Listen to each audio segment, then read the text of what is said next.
Le está dando las gracias al decano de la Facultad de Educación, que además está aquí con nosotros en la sala, por facilitar, pero yo creo que las palabras adecuadas son por hacer posible este taller. Y sé muy bien lo que digo, porque no es la primera vez que hablamos de este taller, sino que, bueno, pues prácticamente desde que yo asumí y el decano asumió, ya empezamos a hablar de aprendizaje-servicio. Así que muchas gracias, decano, y muchas gracias a la facultad.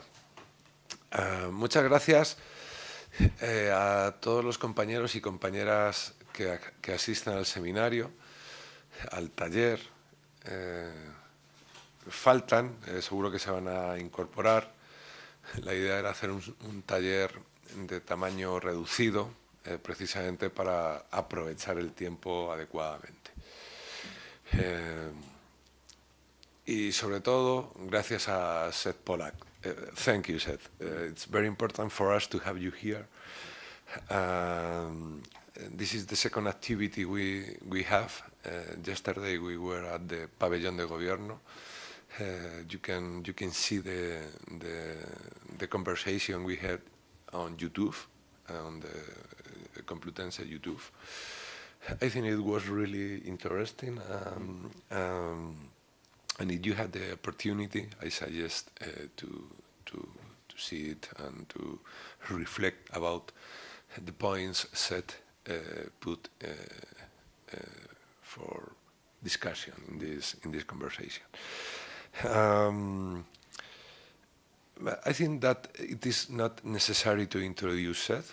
We already did it with the information we sent to you a couple of weeks ago. Everybody working on service learning knows who is Seth Pollack. So having here at our university, in this faculty, having this workshop, I think I think that today is a very good day for service learning at our university.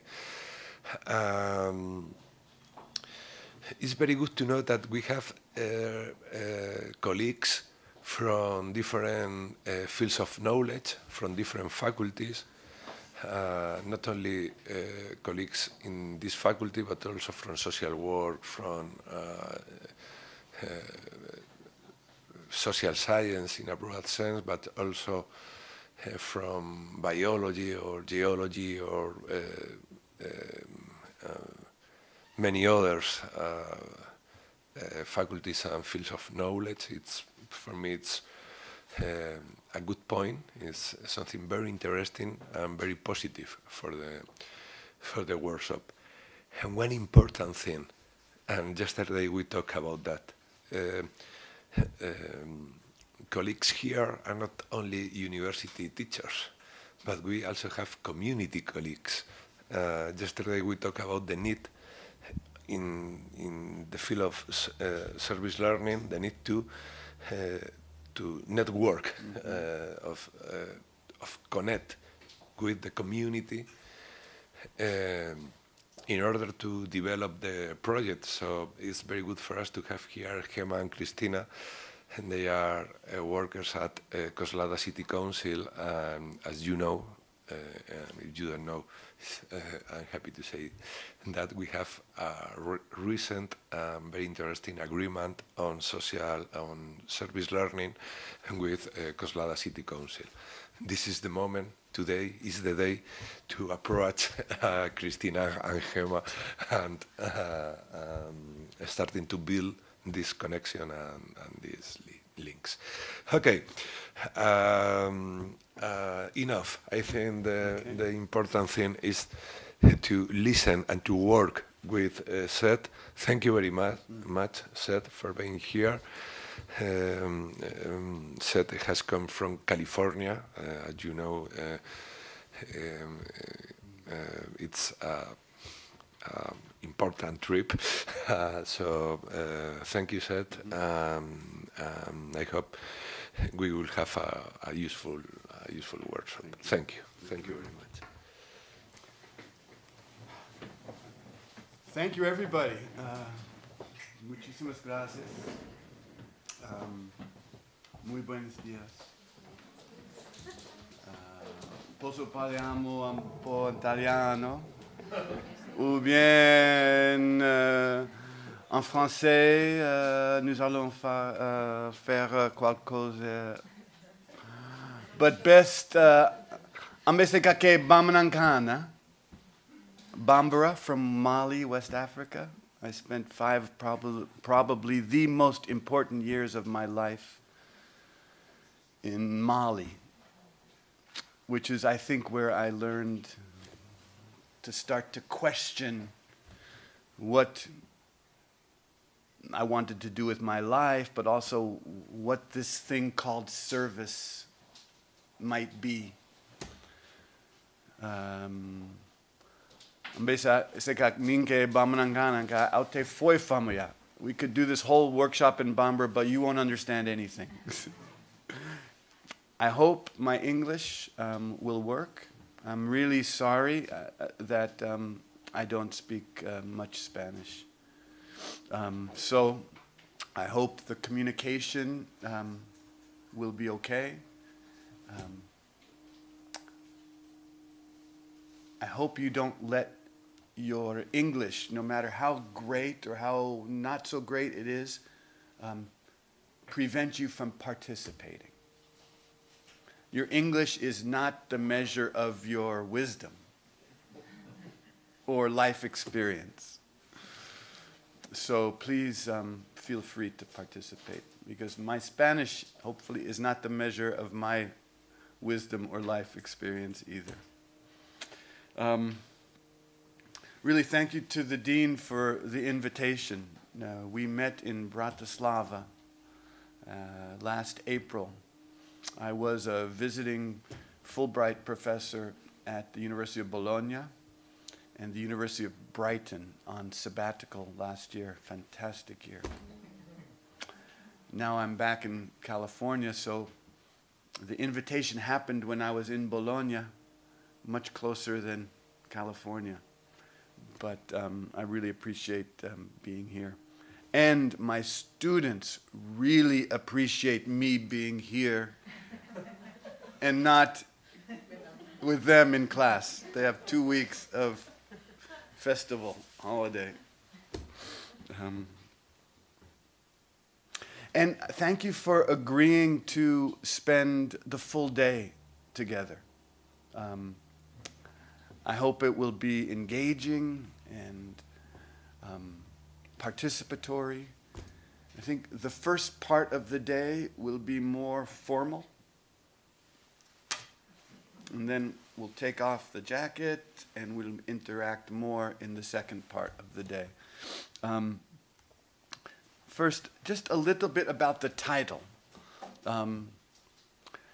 In talking with Esteban, who I had never met except on Skype conversation, I was trying to understand why me, why Complutense, why service learning, or why aprendizaje y servicio, no? Is that what you call it here? Aprendizaje y servicio. Because that means so many things. And I wanted to make sure that what I know about, will be helpful here. So we worked on the title of this, very important, and to say not just service learning, but service learning for diversity and civic responsibility in today's Spain. Not tomorrow's Spain, not the Spain of 100 years ago or 400 years ago or even 20 years ago. So hopefully what we will do today will help us all think about how can service learning be relevant from the civic perspective in today's Spain. So here's what I'm hoping we'll do. We'll spend the morning until the break here. We'll do an introduction and an overview, and I'll give you a broad brush of service learning and civic responsibility. And then we'll take a break, and I think we'll switch rooms. Correct, Maria? At the break at 10:45, we'll switch rooms. And then we'll start to do more interactive pedagogy, and then around 12:30, we'll start working on the curricular design piece, and you'll work in small groups. We'll have a lunch break sometime in the afternoon. You'll then do some presenting of the ideas you've developed, and we'll have a discussion and think about next steps. So that's our journey for today. Any questions at this point before we go? Is that okay? Okay. Great. So I identified some guiding questions for today, and they're on the handout for the day, and I think they really do capture what I hope we get to talk about today, right? Not just service learning, but this question is probably the most important thing we will talk about today, right? What do we want graduates of Complutense to know and be able to do? What skills do we want them to have? What knowledge, what awareness? So they can do civic work. So they can work to address Spain's current social, economic, and civic challenges. And don't worry, it's not just Spain with civic, economic, and social challenges. We all have them. The second piece is, if we want to do that, what do we? And we use the word faculty, and I know that's a little bit different here. Faculty is the instructors, the professors, the lecturers, the teachers, right? What do we as teachers and instructors need to know about teaching about civic responsibility and diversity in order for our students to know what they need to know? That's also really important. And then the third piece is, what does Complutense need to be able to do differently? And we talked about this quite extensively yesterday in the conversation, which has already gone viral on YouTube. Not really. But we talked about this work really requires a transformation of higher education itself. And that will get clearer as we talk. Okay? So hopefully keep those three big questions in the back of your head as we work today. Those are the three areas that we hope to cover. And of course, we have some principles of our work today. These, I think, are things that I will not dive into more deeply, but we will accept. So we will accept these principles. One, pluralism is a good thing. It's good to have many different people with many different views in a society. We're not going to discuss that. We're not going to debate that. We could. We will not today. That's one of our assumptions for the work, is that pluralism is a good thing. Okay? Second assumption, democracy is a good thing.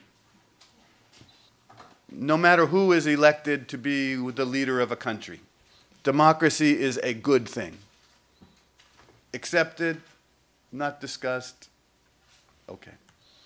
Third thing, enhancing participation in civic life, helping citizens be active, involved people in their social and civic life is a good thing, not to be debated, not to be discussed, accepted. Okay?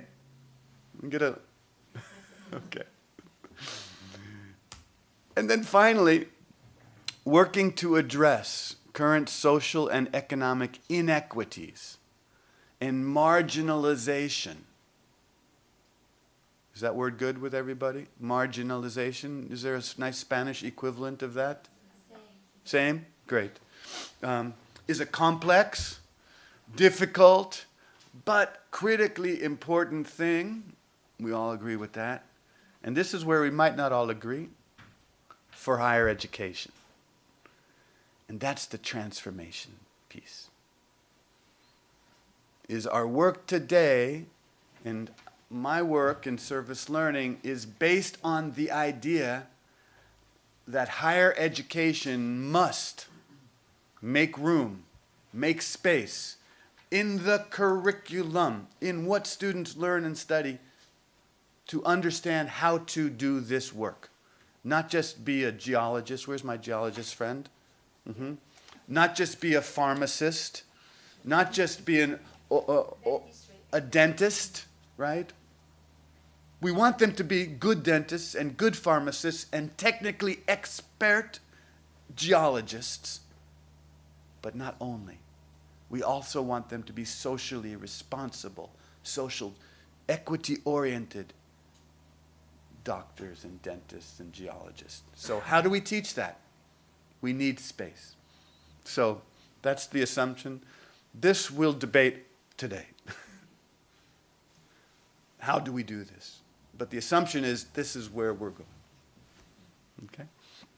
Principles. And some guiding practices. Active participation is not only encouraged but necessary. If there's anything that is not clear that I'm saying, there's other people around here who can help out. And I please invite you to say, huh? Also, if you have an idea, if you have a comment, if you have something to say, please share it. I'm not the only expert in the room, right?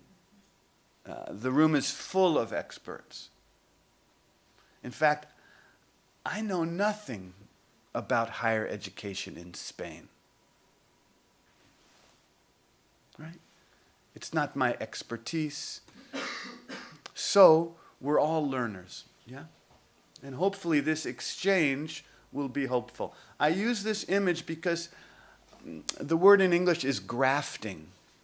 When you take a trunk of a tree and you graft on a fruit of another tree, right? Do you know, is there a word in Spanish for that? Hijerda? Okay. To graft. It's to connect different things with one source. I like that analogy. Because in order for ideas from America to make sense for you, in order for a Californian approach to service learning to have fruit here in Madrid, it has to have strong roots in Spanish soil, in the reality of Spanish society, in the challenges faced that our current Spanish young people are facing. Yeah? So that's you. Yeah? You're the roots. You're the knowledge. So that's really important for today. And there'll be probably this afternoon sometimes where you say, that's so American. That will never. That doesn't make sense here. We don't think about the world that way. Okay, how do you think about the world? Okay, so that's where we're practices. Okay, principles and practices. And now I think I want to spend the next bit of time getting to know you.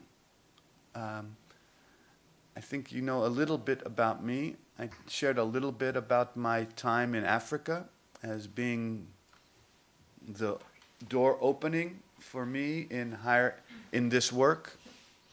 I never wanted to be a professor. I always wanted to be in the community. And it was only after seeing how, excuse me to all the professors, how irrelevant and disconnected and out of touch and in their own heads. The experts were, when I was working in the community, that I said, aha, I need to go to higher education to understand how might, please, is there a way for higher education to work in partnership with community, especially with marginal communities? So my background comes from a perspective of a community person who then wanted to understand higher education, and higher education grabbed me and has not let go. So the past 25 years of my life have really been focused on transforming higher education through service learning. So I hope if we could just go around and if you could stand up and answer these 4 questions in 20 seconds or less. Okay? My name is Mark. I'm not a teacher. I'm working in a municipality in Coslada. It's a city next to Madrid. We are supporting to the high schools to develop projects about learning service. Okay? And one significant social challenge? In my town. In the world, in your life, in Coslada, in... So the environment is a good challenge for us. Thank you. For example. Hello, my name is Johanna. I'm also not a teacher. I'm a student, PhD student, but I have a grant from the Ministry of Education, and I have to combine research and teaching, being a teaching assistant. So that's my current experience with active learning.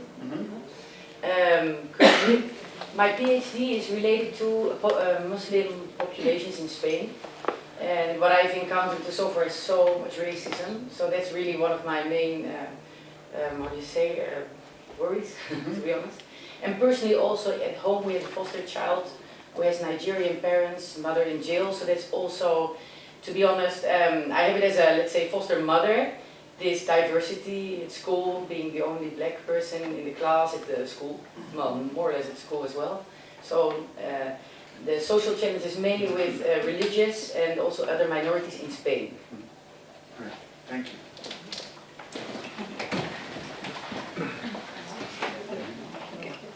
Hello. That's fine. Okay. Go ahead, Okay. talk to them. Okay. Yeah. Hello, this is Alejandra García Frank. I am the geologist. I'm a teacher here in the Universidad Complutense de Madrid, but also I am the responsible of an innovative project that deals with geology dissemination. But not just for students in the secondary levels, but for everyone. So we work with functional diversity. We learn with our students how to explain geology to blind person, to deaf-blind people, to everyone. So that is our challenge. Thank you. My name is Rebecca. I am teach microbiology and immunology in different faculties, but I come from the Faculty of Pharmacy, and I come here to learn because I don't know. I think that I have no I am not expertise in these kind of things, but I think that is important for our students to go out and be useful. Alekia? Rebecca. Rebecca, one social challenge for you. I don't know. In my department, they are working on in a program that is called SWIM. I don't know if you know, but they are going out to teach the resistance to antibiotic in the society to in institutos and high school. And I think that this is a social Important. Good. Thank you. Sorry. Hello, my name is Margarita. I am an associate professor at the dentistry, at the School of Dentistry here, Complutense University of Madrid. Last year I have been running a service learning program, the first year, and this year is the second year I run this service. Our community involvement is about these children and adults with disabilities. And my significant social challenge, our significant social challenge is approach students and teachers and I don't know how to express that. Normal? It's not normal, but the other part of the social community with the community with disabilities. That's and to prevent and to learn healthy habits in this community. Bueno, yo soy también Miguel y él tiene una debilidad, yo también, en el idioma, el inglés, entonces he traído el traductor para... Entonces yo lo voy a hacer en español. ¿Vale? Soy de Trabajo Social, de la Facultad de Trabajo Social, y mi experiencia en este campo, pues tengo varios proyectos. Uno de ellos, que más nos ha llegado emocionalmente a los estudiantes, es el tema de historias de vida que hacemos con los estudiantes de mi clase, y hemos activado con 5 institutos de la Comunidad de Madrid. Instituto de ciclo formativo de grado medio y de bachillerato. Entonces para mí es una gran satisfacción a nivel profesional porque han interactuado estudiantes universitarios, ciclo formativo y de bachillerato. Y todos institutos públicos y uno concertado de diferentes zonas. Después los estudiantes vinieron a la universidad y nos fuimos unos 100 y pico de personas, una experiencia muy gratificante. Y después en la comunidad pues estoy en varias cosas, he estado en temas de AMPA, en la Asociación de Padres y Madres cuando mi hija era pequeña, ahora ya tiene 18 años, pero sigo involucrada con ella. Y para mí lo más gratificante, bueno, la experiencia, yo ahora imparto la asignatura de Trabajo Social con Comunidad, trabajo en la comunidad, y para mí es muy importante y dentro de la carrera de Trabajo Social interactúa con la comunidad del barrio donde está, y con la propia comunidad universitaria, que nos olvidamos de ella, ¿vale? Nos metemos en nuestros búnker, como yo digo, y no salimos de ahí. Entonces no conocemos los proyectos que hay en la Facultad de Odontología, y entonces pues con la asignatura de comunitario organizo grupos pequeñitos y van conociendo los proyectos que hay en la propia universidad. Y para mí mi reto, bueno, tengo muchos, pero el más significativo para mí es trabajar con la diversidad funcional, con las personas con diversidad funcional, personas con discapacidad, en el entorno universitario. Considero que hay que darle voz, tenemos que creer la capacidad de nuestros estudiantes y nuestras estudiantes, porque todos en alguna medida tenemos algún tipo de diversidad, sea por limitaciones estructurales de nuestra forma de pensar, o bien porque nos falta alguna dificultad. Pero eso nos resta que podamos llevar a cabo nuestra labor profesional y aportación a la sociedad. Muchas gracias. ¿Y su nombre? Carmen. Carmen. Sí. Gracias.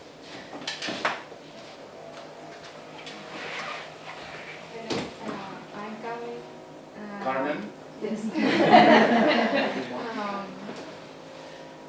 Okay, I'm here to learn, basically.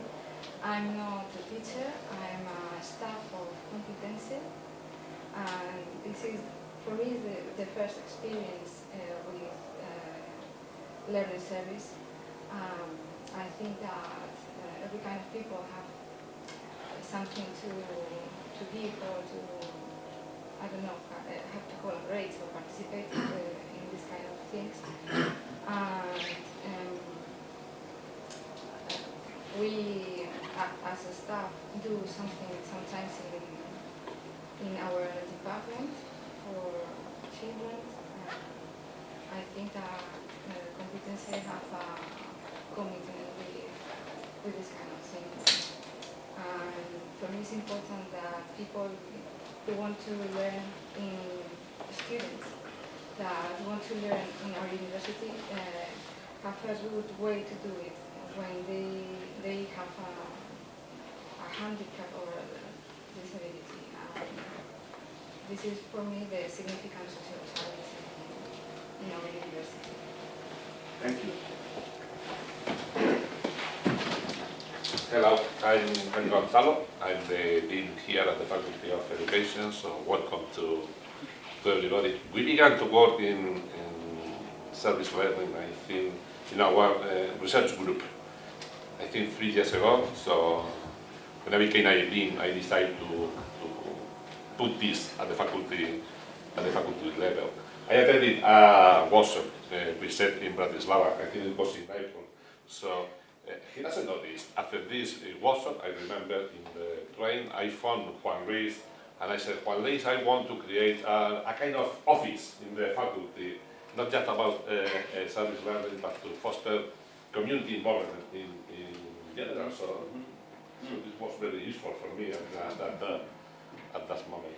I don't know, a significant social challenge. I will call something like global happiness. For me, this is very That's significant, I think. Hello, I'm Gemma. Sorry, but my English is not very good, but I can try to explain in English. Tell me your name again. Gemma. Gemma. I'm no teacher. I'm the same Mar and Cristina. I work in a town hall in Coslada.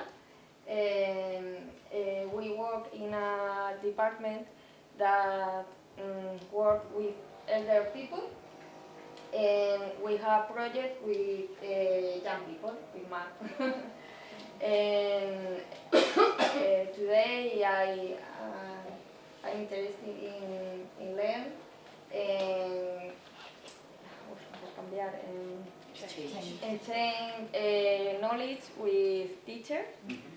And explain our project, and perhaps Cristina can explain better now. We have 11 projects now,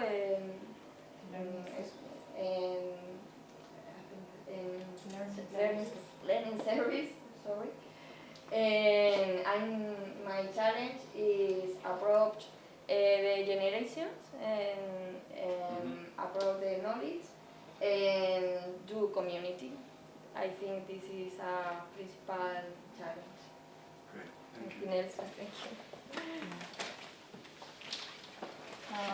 So my name is Cristina.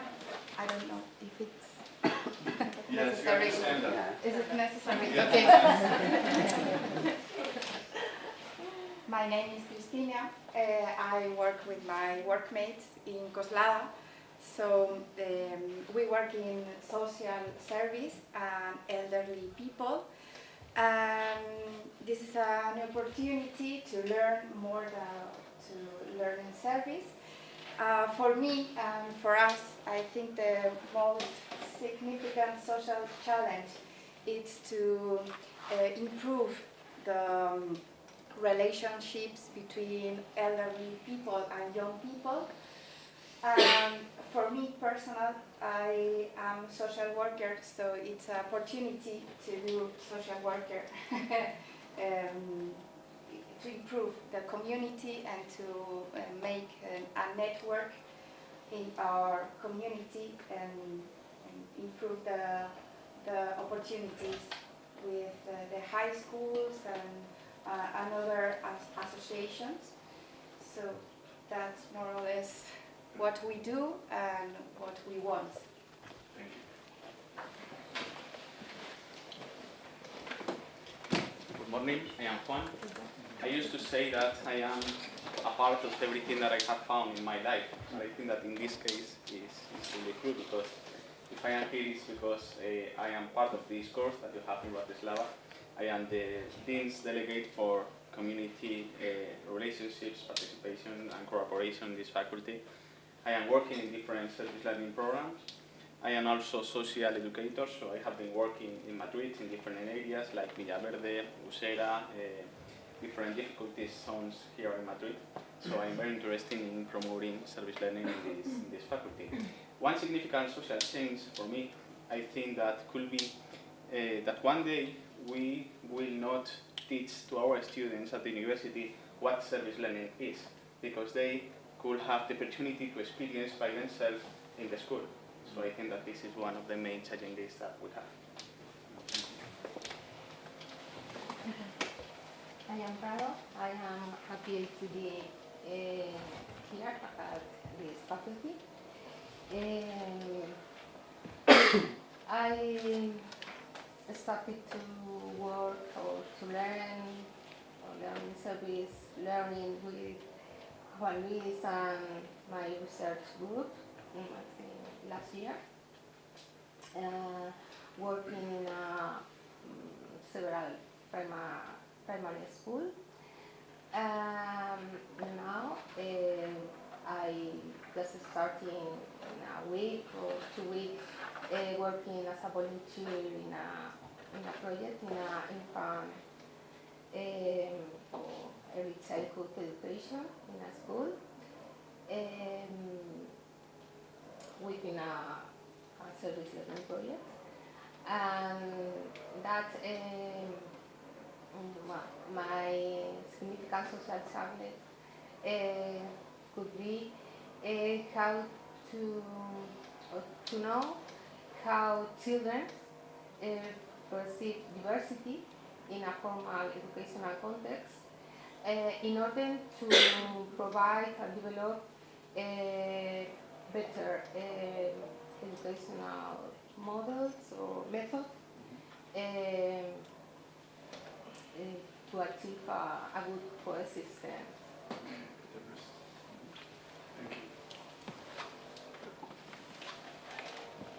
Good morning. My name is Silvia Sanchez. I am a student, a PhD student in this faculty. I work in a service learning project from 2 years ago. And my social challenge maybe is improve the society from university. Maybe it's too much, but it's a challenge. Good, thank you. Hi, good morning. My name is Juan Carlos Ruiz. I am historian of art. I work here in the Faculty of Geography and Geography. And well, I work with very big classrooms. With every year I have, I think, 100 students more or less with a very big diversity. And I work I am specialized in Slavic art, and I think it is very important to work with diversity here in Spain because our past Al-Andalus and the future, and people, I think students need to know that Islamic past is old. My significant social challenge is improve empathy. I think empathy is the clue. Is the key for everything, because when I have when I have empathy with my students and in general with all people, with other professors, I think is the key for social challenge. Thank you. Hi everyone, my name is Lisa. I work at the Faculty of Medicine. And my experience with service learning is none. So I'm here to learn, and the social challenge, I think, is for us the same, empathy, because we face that medicine students are very focused on their MIR, a big exam they have to do when they finish career to get a job, let's say so. And they don't want to work with each other, they don't have any empathy with the patients, and we think that they are going to be very important social agents of the community. And the education as it is at the moment, it's not focused on that point anyhow at medicine, so that's Good morning, my name is Paco. I'm a kind of plant biologist teaching evolution in the biology faculty, and I don't know anything about service learning, but when I saw the program of the workshop, I realized that I need to know something about service learning. In order to address several questions that I have, like handling the classroom, like trying to pay back to the society the things that we are doing in the higher education, and that we are not able to say in a proper way to the people. What is the meaning of what we are doing in these strange buildings? So I need to know how to pay back somehow to the society what we are doing. One significant social change for me is also related with I'm working in collaboration with an African university, and I see higher education like an opportunity to make small changes in those societies. It's kind of ambitious, but trying to do such things. Thank you. Hi, my name is Narik. I'm not a student. I'm working in an association which name is Música en Vena, and we organize concerts in the hospitals, and also we are now in a study which is to demonstrate the effects that have the direct music in different pathologies, like in the patients who are in the ICU, neonatology, neurology, and 4 more areas. And I'm working at the communication and volunteering department, and also we do a service and learning activity with children in different schools. So my colleague Juan explained it. Well, I'm Juan Garcia. I'm also a member of Música en Vena. Thanks, Gonzalo, for inviting us. And we have been, well, as you said, we have been 6 years taking live music to hospitals, and we've seen a lot of different things that music can do. So we studied this scientific study, and we are trying to demonstrate these things. And we are also now, last year we started with a service learning program. We were in 3 different schools, high schools, and we've been with ESO students and bachillerato. And we were learning them, teaching them a song, and take them to the hospitals to sing to patients and just making them feel better. And they really enjoyed that, and they are calling us like, please, let's do this again.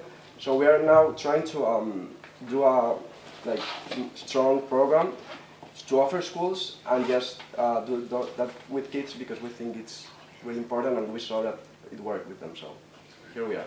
Thank you. Hi, morning. My name is Marisa. I am a sociologist, and I am teacher in the Facultad de Ciencias in Political Science and Sociology here in the Complutense, but in Somos Aguas.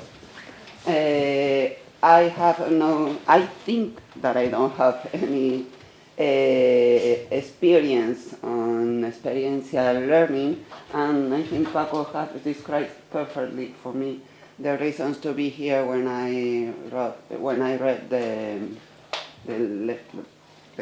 convocatoria. Currently, I am involved mostly with NGOs, mostly in the field of developmental work. For me, at least the most significant social challenge that I like to work in is gender inequality. I like to research, to work, and to spread the knowledge about this inequality, these differences, this situation, and also in my life. Thank you. I prefer speaking in Spanish, English so bad. Mi nombre es Iván, soy profesor de la Facultad de Enfermería. No tengo experiencia en este tipo de metodología, pero bueno, estoy diseñando unos proyectos de innovación docente para incorporar esta metodología. Y bueno, yo coordino prácticas en centros de atención al drogodependiente para un máster. Entonces me gustaría que mis alumnos de grado pudiesen, bueno, pues ayudar, apoyar a esos centros, ¿no? ¿Y qué significa, bueno, el social challenge? Pues no sé, para mí, sobre todo el reto sería 3 niveles, ¿no?, muy concretos. Uno sería a nivel moral, a nivel de valores, inculcar quizás unos valores que a veces son difíciles de adquirir en la vorágine de la carrera, porque el alumno está muy preocupado por aprobar, sacar buenas notas para luego tener un buen empleo, y yo creo que se deja de lado ese aspecto, ¿no?, de valores, ¿no? Por otra parte, creo que es una buena oportunidad para hacer prácticas que desarrollen competencias y habilidades, porque yo creo que ayudando a otros también se aprende.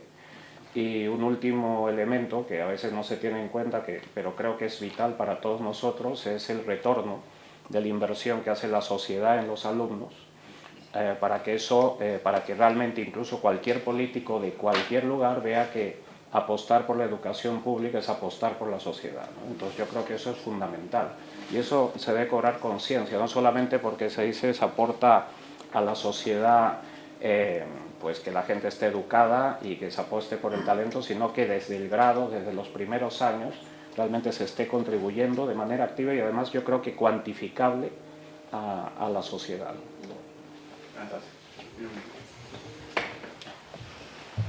Okay, last row. Bueno, buenos días. Yo también prefiero hablar en español. Soy José Luis Aguilera y soy profesor aquí en esta facultad. Bueno, mi experiencia un poco lleva desde hace varios años.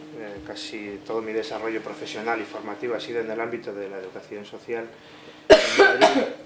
Y tuve relación con el aprendizaje de servicio desde otras universidades, desde la Universidad Autónoma, por ejemplo, que llevan varios años, desde la Universidad de Castilla-La Mancha, y después lo conecté también aquí, ¿no?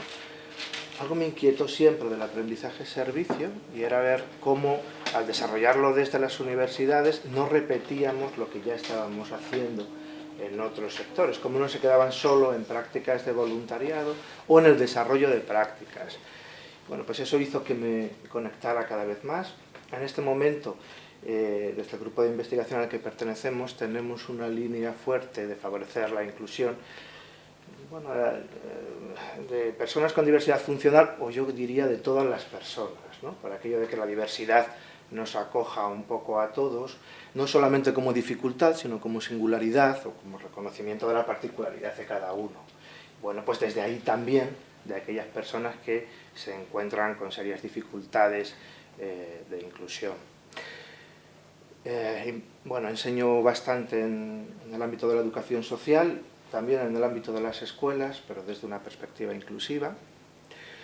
¿Y cuál sería ese cambio que buscaría? Bueno, yo creo que se puede aportar en términos de reconocimiento de derechos para favorecer la inclusión, y en términos de participación, de búsqueda de posibilidades de participación de todas las personas, no solamente de aquellos que nos encontramos en situaciones no privilegiadas, pero sí más favorecidas para poder participar en la construcción de lo que tenemos como sociedades.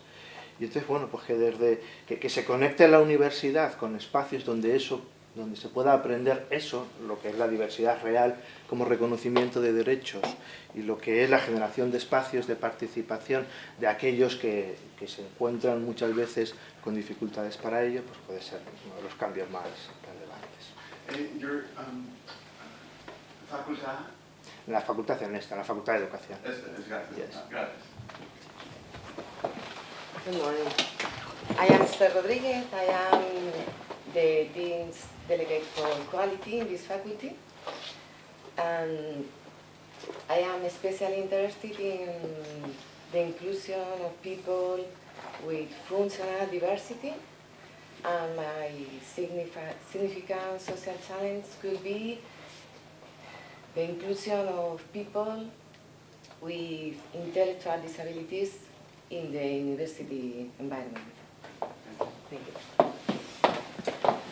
Hello, my name is Maria Dolores Pérez Murillo. I'm a teacher educator here. And I do apologize for being late, but had many things today, this morning, so I'm sorry about it. In fact, I have no experience in experience of learning. I know Juan Luis Fuentes from this university, in this School of Education, is doing many things on that. He's got the teaching innovation project, and my students are also involved there. So I'm curious, okay? I would say I'm curious, okay, very curious. Also, my current community involvement in this, in the School of Education, I'm the coordinator of this teaching innovation project, and in which, content and language teachers, content meaning educational psychologists, and, physical education educators and so on, and English specialists. We work together, and because we are implementing this English medium instruction here.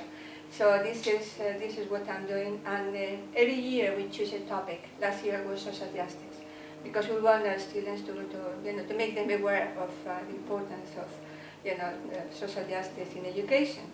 And because last year we thought it was huge, topic was huge. This year we thought we narrowed down a bit.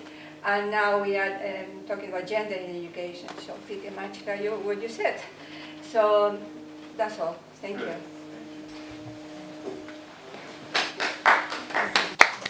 This room is full. This is very exciting. Thank you all for bringing your experience, your empathy, your selves, your lives, and your professions into the room, because that's how this work will move forward. I want to now give you a little chance to do some reflecting. As we'll see later, reflection is a big part of experiential learning. Does everyone have one of these? If you don't, we can give you one. Who needs one? Take a pen.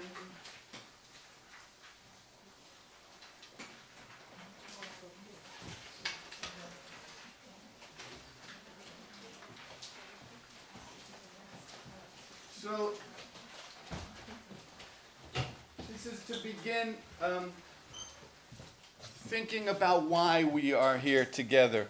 So, why should Complutense develop service learning for diversity and civic responsibility? Why should Complutense develop service learning for diversity and civic responsibility? And why now? The big question. And how will that add value for students? How will that add value for instructors, teachers?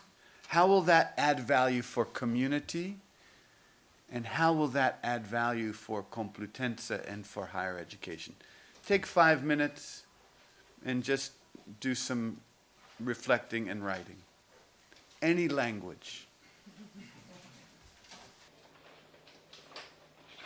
So now, pair up with someone next to you and have a conversation about doing this. Have a conversation about doing this. What was easy? What was challenging? What areas did you have a lot to say? What areas did you have a little to say? What was most interesting? What was most difficult? Just have a 5-minute conversation with one other person.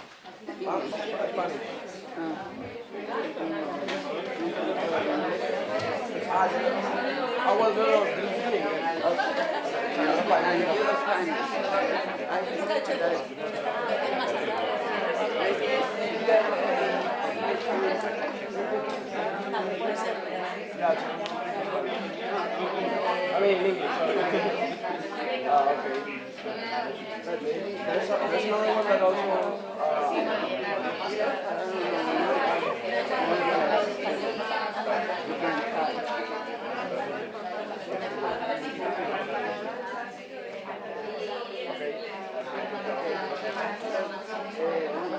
Si no, en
Pero luego, ¿por qué a la Complutense le puede interesar en este momento? La Complutense también necesita un cambio de que sus servicios se adaptaron a una percepción de capacidad o simplemente una labor de conocimiento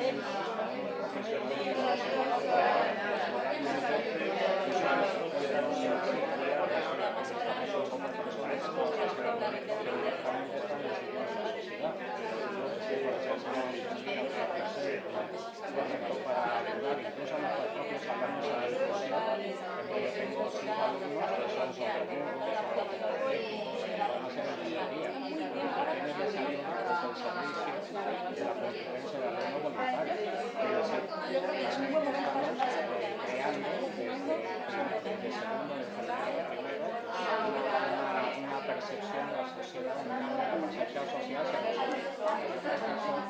Es lo que he visto de esta pregunta. Sí, yo he ido más o menos por el primer punto, pero yo sé que el segundo, porque yo creo que los estudiantes, yo no soy estudiante de universidad, pero sí, digamos, también es importante que tengan conciencia de esto, ¿no? Y que si una universidad o si las universidades pueden implantar este programa y tomar conciencia, primero hacerle charlas a los chavales, de concienciarles sobre las necesidades que hay en otros lados, ¿no? No son las suyas propias, que también hoy pues, los ha absorbido en la tecnología, estamos sometidos a nosotros mismos, quiero comprarme ropa, quiero hacer mis cosas, mis juegos, mi novia y tal, y en realidad lo vas afuera, ¿no? Okay, one more minute, and then one more minute. Estamos en la edad en la que es ahora cuando tenemos que contactar esto y decir, oye, mirad un poco, mirad lo que hay fuera y vosotros podéis ayudar, ¿no?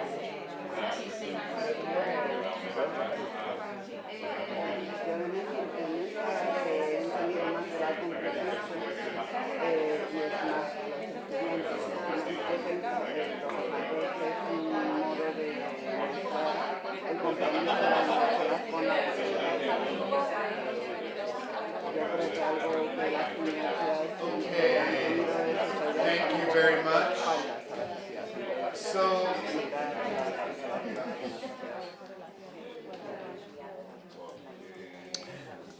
in my hope is that by the end of the day, this will be full of ideas and questions and insights, yeah? But now, I would like to have 2, 3, 4 people share what thoughts you have at this point about these questions, anywhere on this map. So who would like to start?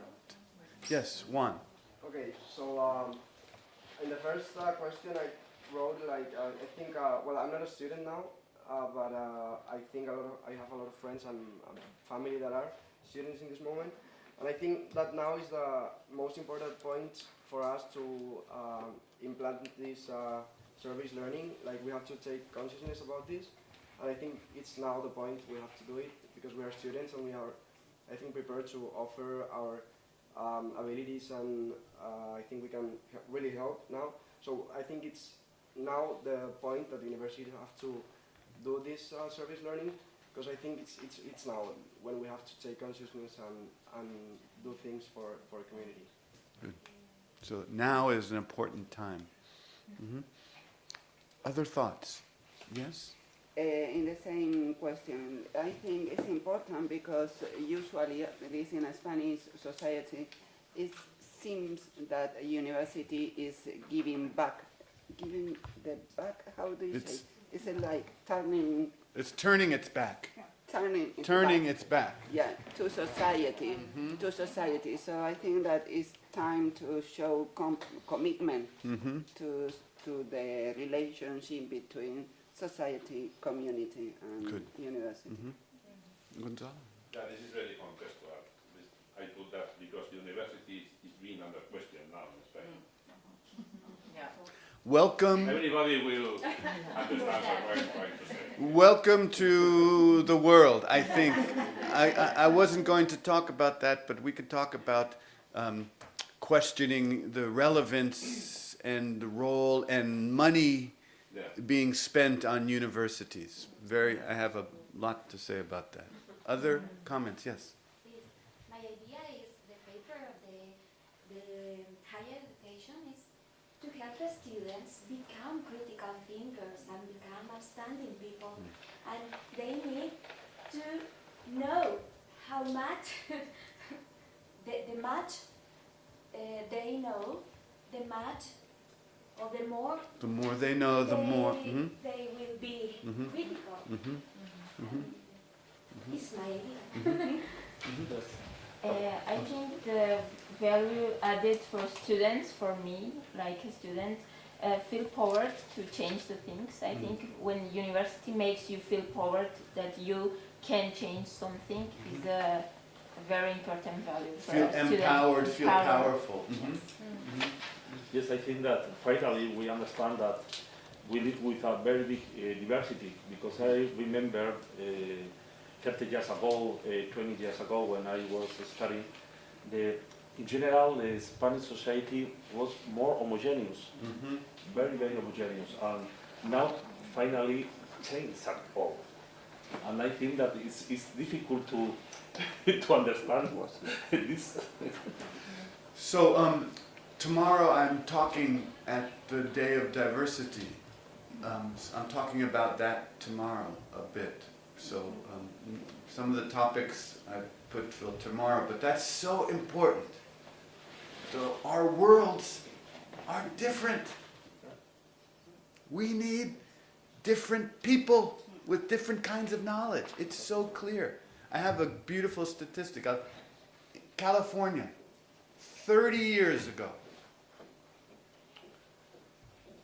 guess the percentage of white people. 77. Today, guess the percentage of white people in California. 45. 36. 77%, 30 years ago only. Today, 36%. More Latinos in California than white people. Different world, different knowledge, different processes are needed. Yeah, really powerful. I would like to say in this way of thinking, we have to think out of the box. That's important. I think that's the key point. And I think now is a good time if we think in global, because the UNESCO 2030 agenda for this sustainable development also, I think some of the things we are talking about are included in the good practices. Yes. So I think we not just thinking in the university, but also global. So when I first designed this, I had boxes for everyone, and I got rid of the boxes. And I wanted to get rid of this box too. I said, no, this one should be a box. But no, I think you're right. We need to get rid of the box, right? Because we start to fill up the space. And this is the point. We start to see the connections, right? We start to make connections. Yes?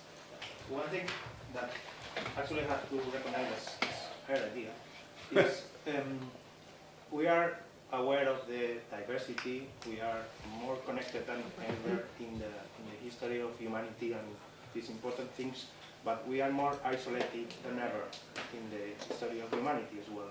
And I think this kind of service learning could aware to students that they are really part of a community. They are different, but they are belonging to somewhere. Yeah. Oh, sorry. Okay, you're welcome. I think it's one of the main problems is that we are connected with thousands of people. Maybe we have friends in Tunisia, in South Africa, and we don't know the neighbor downstairs. Yeah. And we are not aware we are part of a community. And this kind of learning could foster this kind of communities, local communities, with common ideas and all this. One more, and then we're going to move on. Yes, two more. Yeah, it is related because on the one hand, I mean, we are more diverse as societies, but also this increase in technology, and I don't mean, oh, it's all bad, but in these last decades, you know, the increase in technology, and if you see young children, and you know, that they're being told that their success is due to themselves, and they have to be resilient, and then they have to be fabulous, they're really isolated. There's no more playing on the street, meeting everybody, but it's at home with an iPad or something. So the increase of technology is also related to why now, I think. One of my favorite Bambara expressions is Bolodin keren tese kabele tap. One finger cannot pick up a stone. You need 5. You need the whole. Right? Isolation. Not good. Last comment. Yo considero que en este caso la Universidad Complutense es el momento por varias razones, porque nos encontramos en el espacio europeo de educación superior como modelo educativo. Segundo, la universidad como institución tiene una responsabilidad social corporativa. Y tercero, no hemos olvidado de la memoria histórica. Ya en trabajo social, en el siglo XIX, se crearon los settlements, que eran residencias universitarias en barrios de exclusión social, de hacer intervención comunitaria. Entonces, pienso que ahora es el momento de retomar toda esa información. So there's a choice for universities today. It seems to me like the race for universities is in the Times Higher Education world-class university. Everyone wants to be the #1 most world-class research university in the world. And we pat ourselves on the back as we climb the ladder. And I think there's an opportunity for a different kind of university. We need to redefine what world-class university means. And we need to do that in the context of connection to community engagement. And that's an opportunity for leadership to move our universities in different directions. And there's universities around the world who are having this conversation today. So, thank you. We continue. So, here's a little bit on, and we're a little behind schedule. I hope you don't mind. We will take a break after this next piece. This is probably will be half hour, 40 minutes of me talking at you. This is the most didactic piece of the rest of the day. So, here we go. What I have seen in my research and work in this field is service learning or aprendizaje, servicio, is understood in so many different ways that it almost loses its value. We don't know why we do it. Some would say we do it for salvation, for karma, or for public relations for our universities who are being questioned. Why are you so important today? Why should we be giving you all these billions and billions of money? And so I copied this image from a friend's door. Do you know this? Do you have the same Saint Peter? Yeah, who checks people's credentials when you go to heaven? Yeah, and looking for how many hours of service? Okay, maybe. And to be honest, we are guilty of that. I've handed out our documentation, yes. And you can see right there at the top, it says, this is from last year. Look at the top. During 2017-2018, 3,310 students provided 114,651 hours of service. The monetary value of that contribution is $3.3 million. We deserve to go to heaven, yes? Our university. Is this why we do it? I hope not the only reason. Often now, there's a conversation that service learning is just a good way to learn anything. It's engaging, it's active, it's experiential, it's meaningful. And so there's a whole movement in America, and maybe internationally, I'm not so sure. How hip can you be? High impact practices, hip. Impactful in what way? The literature comes from high impact educational practices that generate high levels of engagement in learning. We don't want students sitting at the back of the classroom on their iPhones. That's not very engaged learning. We want students interested, putting an effort into their learning. And so service learning has been identified as one of many engaged practices. And when you look at the literature, again, Ku is the big person behind this high impact practice work at the University of Indiana. He's identified characteristics, and you'll start to see that, yes, this happens in service learning. Students engage in real-world applications. They engage in things that have substance. I asked you today, yes, to talk about what substantive or significant social challenge, right? We want to be learning about those things and thinking about those. These are all opportunities for really good learning.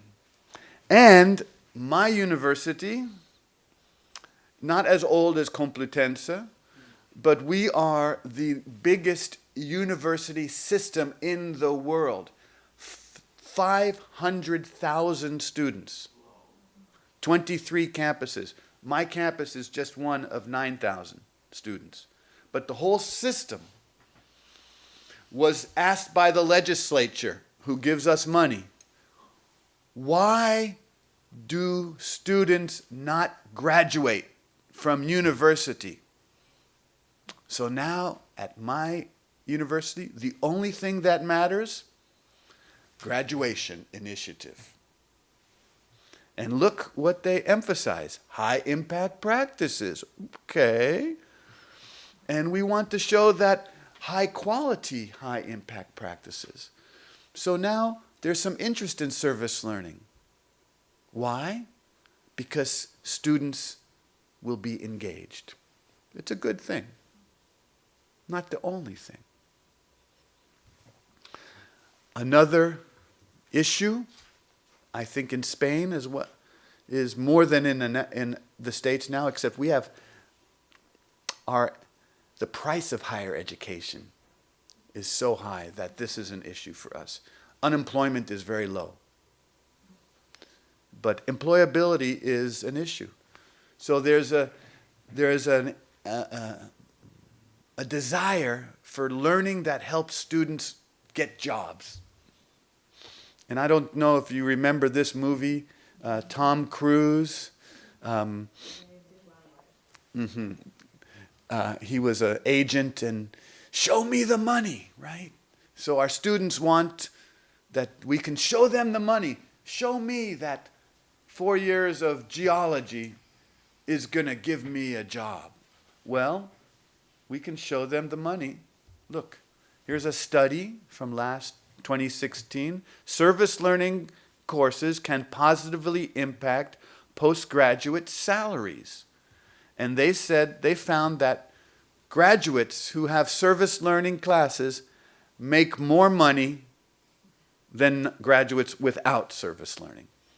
Okay, how big a study, I don't know. How important, I don't know. But we want to show them the money. Here's some money. We can show them money. Also, critical thinking. There's a recent study of employers. They were asked, what is the most important things you want in new employees? Broad, cross-cutting skills, not narrow technical skills. Things like communication, critical thinking, ethical judgment, working in teams, all the kinds of things that students develop when they're active and learning. Now here's the problem. All these reasons are important, and yet you could do service learning in many, many, many different ways and never ask one question about a significant social challenge and still accomplish all the other things. The reason I asked Esteban, are you sure you want me to talk about justice and civic responsibility and diversity? Because that's what I talk about. That's the service learning I do. And unfortunately, the field has gone in many different directions for good reasons. That's not to say those other projects are bad, but does it get us to diversity and social responsibility? Here's the problem. It's a language problem, and I'm making a joke now, okay? It's a problem of, the hardest thing in languages to learn is prepositions, right? So it's a problem of prepositions. Are we learning through service, experiential learning, a pedagogy, a new way of teaching, right? Or are we learning about service, about inequality, about power, about marginalization, about isolation? And I would say that we're doing both. The problem is, as service learning has evolved over 3, 4, 5 decades, service learning started in the 1960s in America. We have 50 years of service learning. As it has evolved, it's evolved away from social challenges and towards pedagogy.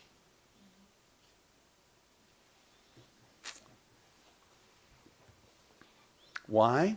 Because service is very contested.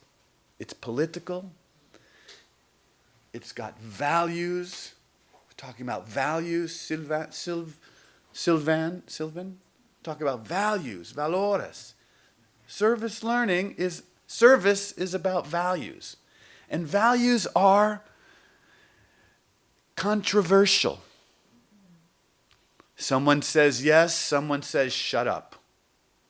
Someone says resist, someone says shut up. So for this reason, in my work, as I have looked at and analyzed the history of service learning and watched the practice emerge, I've seen what I call, and I invented this word. So if you don't know it, it's okay. Pedagogification. Service learning has been pedagogified, meaning that this complex process that has deep roots in understanding what is knowledge and what is knowledge for gets narrowly understood to be a pedagogy. a way of teaching, a way of delivering what we would call the master's knowledge, the knowledge of tradition, and not questioning the root causes of the social challenges we're involved with. So as you look at service learning happening over and over and over around the world, you see a pedagogified version. As we use service learning to accomplish all the things it's good. It's engaged learning, it's active learning, right? It's going to help students develop employability skills, critical thinking, all good, very good. Let's not assume that it will also then develop change agents, unless we make it specific. I have a study very similar to work I have done, looks at the evidence of service learning, and you see all too often service learning is indistinguishable from internships, clinical placements. In other words, we're doing technical work in community. The chief aim is disciplinary learning, learning geology, learning dentistry, learning pharmacy. I have a great story about pharmacy. I spent 1 year at the University of the Western Cape in South Africa, working only with pharmacy education and service learning. Moving from a learning pharmacy in the community to asking deep questions about healthcare, access to healthcare, pharmaceutical knowledge, who has it, who doesn't, in the context of inequality in South Africa. Very different. Democratic outcomes, encouraging students to understand and question the social and political factors that cause social problems and to challenge and change them, at best remained hoped for byproducts. Okay, if they get that, nice. If not, okay, no problem. Because the work is the knowledge of the discipline.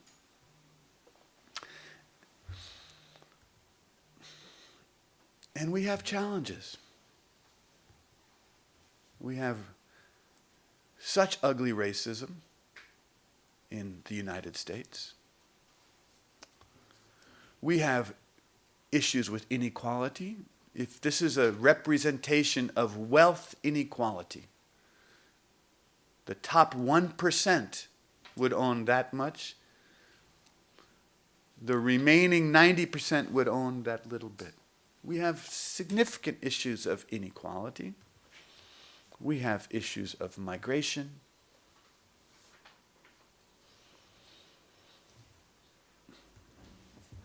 We have our particular issues with gun violence. And our politics are not helping us. No comment. I have lots of comments. We can talk about this maybe at some point, is how to do this work in the political context. It's important. We've had good discussions about this. How to teach students values and not my values. Right? Am I willing to have this person in my classroom talking? Important questions to get at in this work. Yes, there are 1 or 2 civic challenges in Spain. Employment, I think migration, nationalism,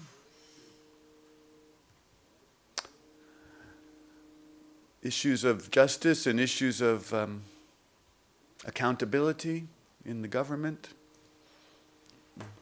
I saved you from a picture of your president. You'll have to come tomorrow to see. Tonight, President. So here's what I hope we will be doing the rest of the day, is really working on service learning for diversity and civic responsibility, which means service learning is more than community service, just doing some work, volunteer work. Service learning is more than an internship where you're practicing your technical skills, developing your technical skills. Service learning is more than an applied, community-based research project or something where you're bringing your knowledge into the community in a way that's going to be good. Service learning must explicitly help students learn what we call multicultural civic skills. The skills they need to be active community participants in today's multicultural, diverse communities. In today's diverse, globalized, inequitable communities. We must help students, one, overcome debilitating stereotypes and prejudices, and that means talking about those in class.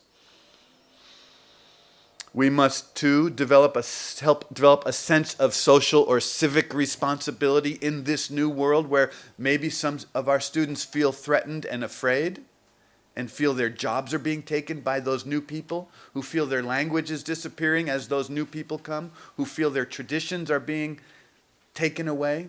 We must create opportunities for them. Thank you for using the word empathy. To begin to have a connection. And service learning does that like nothing else. A human connection. Yeah? And to use the knowledge of their disciplines, the knowledge of their fields. We want them as geologists and pharmacists and dentists and sociologists. I'm a sociologist too. Not just on your computer making theory and data crunching. We want them to bring those skills in a way into the community so that we transform our communities. So here's the big idea of the day, and we'll be coming back to this over and over again, right? To do this work requires two transformations. One, how we learn. The pedagogy, it's important. It's a different pedagogy. It's a different than standing in the front of a classroom and talking to 100 people in your classroom. It's a different kind of learning, and we need to transform how we learn, and that's the experiential learning. And notice at the beginning I asked you, what's your experience with experiential or active learning? Because that's a part of this work. It's an important part.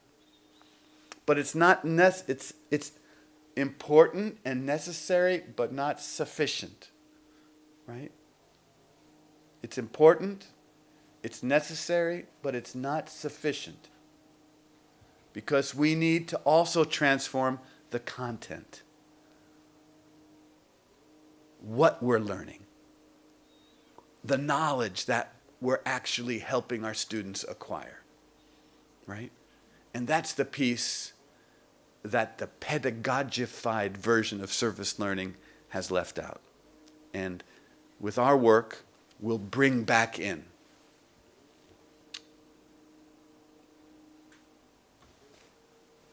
I'm tempted to ask questions, but I want to give you ground this in my reality. Okay? This is where I come from. This is where I've been living for the last 25 years. Monterey, with one R, not two. That's in Mexico. Be careful when you get on a plane to Monterey. We're 2 hours south of San Francisco on the Pacific Ocean. We're 7 hours north of Los Angeles. We are on Highway 1, the beautiful coastal highway, where you can see these beautiful views in Big Sur. It's just spectacular. And we're home to John Steinbeck, who wrote The Grapes of Wrath, many books about agriculture in America after the Depression.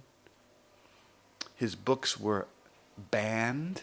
They were not allowed to be read in our community because it talked about the lives of the farm workers, not the farm owners. In our county, we grow $5 billion of fresh vegetables a year. Lettuce, strawberries, broccoli, cauliflower. Do you know how much lettuce is $5 billion of lettuce? Right? And we have the most beautiful golf courses in the world. We have the most inequality of any county in America. Our houses are high in expense because we're close to Silicon Valley. We're close to Google and Schmoogle and, Facebook. And so we have Silicon Valley housing prices and we have farm labor wage.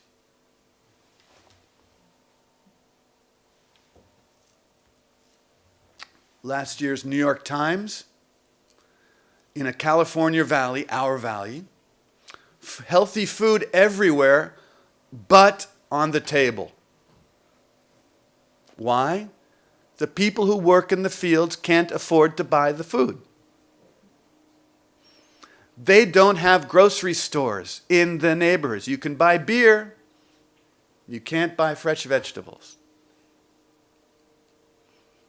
Our county has 400,000 people.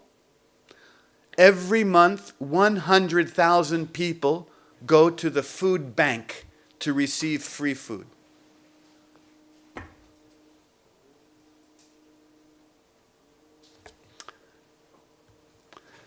Into this environment, our university was created in 1995. A new university. That's our advantage, right? We can start from beginning. We don't have hundreds and hundreds and hundreds of years of history.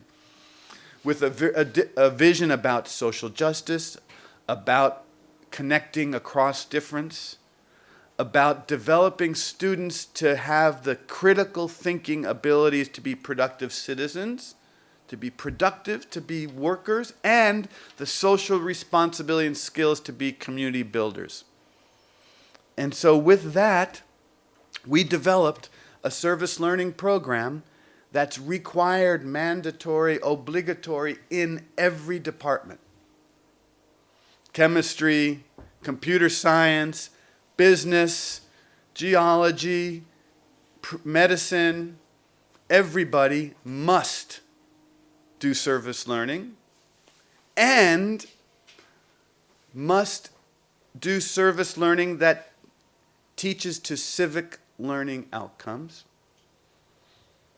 We've been seen as an important model of a university. Not so accurate because as a new university, it's hard to do what we have done, but we've learned a lot in doing that. And here's the difference, as I mentioned, in traditional service learning, we apply the academic knowledge to community challenges. And that's how service learning is understood. Service learning talks about reciprocity, so there's some regard to learning from community, to be honest. It's present in the work, but it's underemphasized because the dominant approach is applying what we learn out there and solving their problems. Rather, if we think about service learning for diversity and civic responsibility, now there's this whole new area of learning, and let's just call it civic learning, right? And service learning is at the heart there. So we have to emphasize that knowledge as valuable. That we take academic knowledge and we connect it with community knowledge. Look at that. Not community problems only. We build relationships with people like Marta Mar. No K. Mar. And Cristina and Gema. We build relationships with them, not because we just want to tell them what to do, because they know things that we don't. And they know things that our students need to know that we can't give our students. So we have a new relationship. Yeah? Around civic learning. There's many definitions of civic learning. We don't have to spend too much time. I just want to get you thinking about that, because you can go in many different directions with this. It's all very rich and interesting. The Council of Europe recently came out with a document, Competencies for Democratic Culture. They have 20 competencies that are very relevant to the work that we're doing. So there's a conversation about this here that's important. One of my colleagues, I really like how she phrases this, so I'm going to read this. She says, one way to integrate diversity and civic learning is to move from the language of service to the language of justice and social responsibility. Now, I would differ a little bit with her and say we don't want to move away from the language of service. We want to interrogate the language of service. We want to ask questions about service. We want to uncover our assumptions about service. We want to break it apart and deconstruct service so that we get to justice and social responsibility and power, right? A second is to link both diversity and civic work, this is the key, to the learning outcomes we want to cultivate in students. What do students need to know? Right? And this goes back to our guiding questions. What do Complutense students need to know to function effectively and responsively in a diverse, stratified world, in a community that's changed in the last 20 years? Right? That's our job as educators, to answer that question and to develop syllabi and courses and opportunities for our students to get that knowledge. Our focus at our university is in what we call critical civic literacy. We use the concept critical from Paulo Freire and critical pedagogy, critical multiculturalism that looks at issues of power, right? So in our work, we force every student to talk about power and how it affects their lives and the service setting that they're going to work in. Can you imagine? I'm picking on geologists just because you're in front of me. But a geologist who's been trained to understand rocks now has to teach about power and talk about power with students who want to talk to rocks. You say, no, we want you to talk about power in your life, in the life of the community. When you leave your front door, you have to talk to people or not, but you're making a decision. Let's talk about that. That becomes part of the curriculum. So basically, we were very lucky at our university in that our work was informed by these three movements in higher education. One, engaged learning, active learning, right? Project-based learning, go out and do something. Two, a focus on diversity and social justice because of our context. Now, you can talk about diversity and social justice and never leave the classroom. In fact, sociologists, we're very good at that. We love talking about inequality, and some of my best friends are sociologists. They don't want to go out to the community, maybe to study, maybe to research. And then the third piece is outcomes-based education. The rule systems that say, okay, teach to explicit outcomes. So now we were able to make explicit our goals around this pedagogy. This is the last slide, and then we're going to take a break. And I'll answer any questions now, but just know we have the rest of the day. You're going to start working with this. You're going to start seeing how it fits in the context of the work you're doing. We're going to talk about power in Spanish society, and hopefully you're going to teach me something that I don't know. I know you will. We're going to do the same activity that I did with my students before I left, which was really interesting. Anyway, service learning, a basic definition. And you won't find this in any literature, not because it's so special, but I just tried to paraphrase. I just tried to write something as explicit and understandable as I could here. It combines meaningful community service with formal academic learning to, 1, address complex social challenges, and 2, to enhance students' knowledge, ability, and attitudes to contribute to the public good. We want them thinking more deeply about the public good. And to do that, we need to transform how we learn and what we learn. So you have this.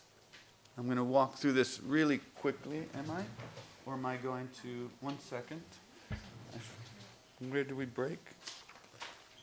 Yes, I'm going to walk through this really quickly because we'll come back to it.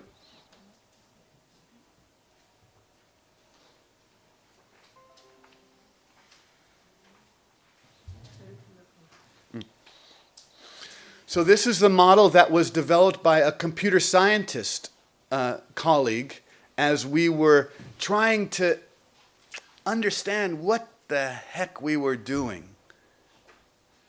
And the nice thing about this model is it expresses both aspects of the transformation. First, the transformation on the pedagogy. If you begin to look at how experiential learning is different than traditional learning, here's the transformation. This we know, right? I have the knowledge. I'm professor. I stand up in the front of the classroom. You all are students, empty vessels. I pour the knowledge in your head, and you give it back to me on a test, exam. That's learning.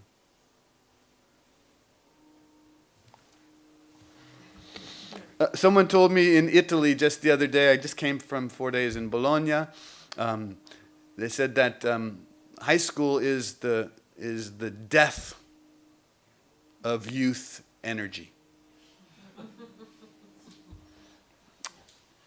And it's for good reasons. If we begin to think about a student-centered approach to learning, now we see students as light as knowledge. You all as students are not empty vessels. You have life experiences, you have knowledge, you have work through which you are now understanding the world, and it is our job as instructors to help you connect the knowledge in the textbook with your own life experience and your own knowledge, right? And so we talk about moving in English, we use this nice phrase, from the sage on the stage.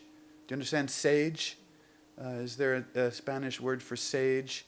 The wisdom, holder of wisdom. Someone who's sage. In French it would be sage. And the sage on the stage, the théâtre, to the guide on the side, right? It's no longer me, I'm guiding the learning. But the important thing is that student is a source of knowledge. Our pedagogy must change. We move to now in experiential learning, we now have a third source of knowledge, and that's our community, people with whom we are interacting. Not just problems to solve, but sources of knowledge for our students to learn from and for us to learn from. So now as a service learning instructor, I have 25 students. You are all out in 25 different community organizations, doing 25 different things. with 25 or 50 or 100 different kinds of people. One has an amazing day. You come and go. You're not going to believe how fantastic today was. La la la la la la la la. And the other one says, I went to the organization. Nobody was there. I don't know what to do. They treated me terrible. They, didn't know I was coming. How did they not know that I was coming? I'm so important, right? So now, as an instructor, you've lost complete control of the classroom because everybody is no longer on chapter 1. People have 25 different chapter 1. And so our job now is transform. This is an important transformation. But it's not enough. Because that's just the pedagogy side. The second side is, what does it mean for us to help students learn about social challenges? And that is where we introduce this idea of the prism. In Spanish, what's the word prism? Prisma? Prisma. The prism of service. Okay? So that all of that knowledge gets worked through these questions about service. And we at our university decided that of all the ways to talk about service, we want to talk about these 4 ideas: justice, diversity, social responsibility, and compassion. And what that does then is it gives us new knowledge, new skills, and new awareness. These are our new outcomes, right? That we're helping students to learn. So no longer are we just applying the knowledge of the discipline. We're teaching a whole different class, different knowledge, different expectations for students. And I think I'm going to stop there. And we'll take a little break. You're hot, I'm hot. I got a sweater and a shirt and a jacket. Before I do, I want any questions to clarify or to contest at this point before we do some more work.